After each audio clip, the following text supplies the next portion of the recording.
Hello guys, in this video we're going to talk about how to fix your Geforce Experience installer cannot continue. So if you have this problem with your Geforce Experience installer that cannot continue, we will fix that right here.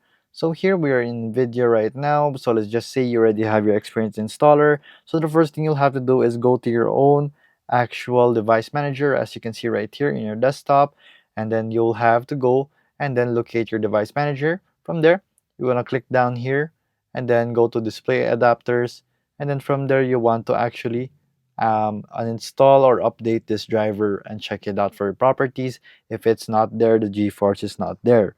So next is going here, you want to go to your mini partition tool right here. So you want to go to space analyzer, so you want to download your mini tool partition wizard, and then right here, so you want to go to space analyzer and check out the here in your files the GeForce, and then you want to actually remove the files of the GeForce until it's okay. So if that doesn't work now, you want to go to your task manager and then right click on your GeForce experience and end the task itself, and then restart it and then see if it's okay. Next, if it doesn't work still, you want to go to your Windows security right here, and then you want to go to firewall and network protection, and then you can choose a certain app. So if you want to allow an app through the firewall, and then you will allow the GeForce experience through.